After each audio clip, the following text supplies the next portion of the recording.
presented by SK Music Recording Studio.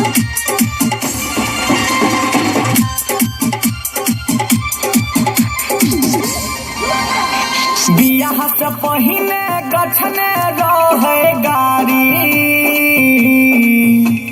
बियाह से पहिने गछने रहे गाड़ी, सेहो गाड़ी रख लेला ससुर हम ठक लेला।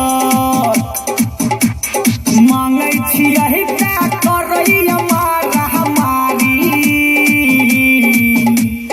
मांगै छियै ता करैया मारा हमारी, सेहो गाड़ी रख लेला ससुर हम ठक लेला।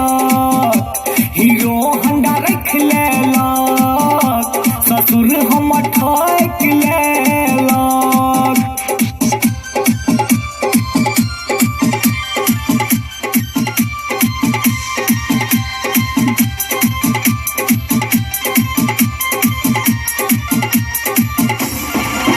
हे हो अब हम ओकरा हाथ दिए का छोड़बै, कुछो बोलतै ससुर ता कपारे का फरबै, कुछो बोलतै ससुर ता कपारे का फरबै।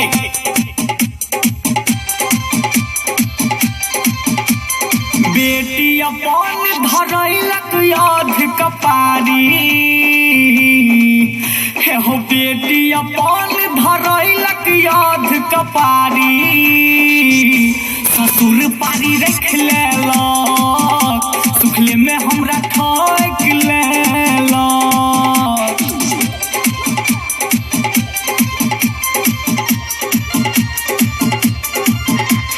मुँह जोड़ बेटी देलक संग में लगाए हो, सुना एको टका देलक नहीं गोरी लगाए हो, एको टका देलक नहीं गोरी लगाए हो।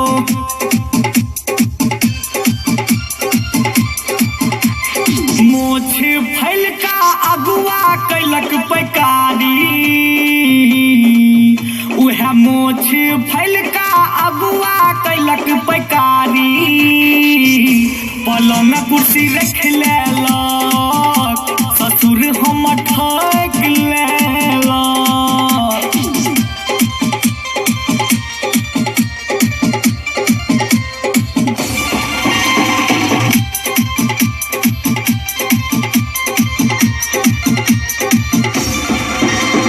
पशुपति कहै छ ससुरा के हाल हो, हे हो सारो सब भए गेल बड़का दलाल हो, सारो सब भए गेल बड़का दलाल हो।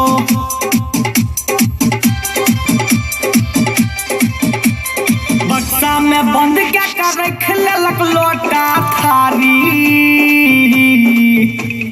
राहुल सिंह के रख लेलक लोटा थारी, ससुर हम ठक लेला हीरो होंडा रख लेला। मांगै छियै ता करैया मारा हमारी, मांगै छियै ता करैया मारा हमारी, हीरो होंडा रख लेला ससुर हम ठक लेला। परा पारी रख लेला ससुर हम ठक लेला, पलंग कुर्सी रख लेला ससुर हम ठक लेला, लोटा थारी रख लेला ससुर हम ठक लेला। सोच विचार के बियाह करी हो नहीं तो बाद में पछतैब।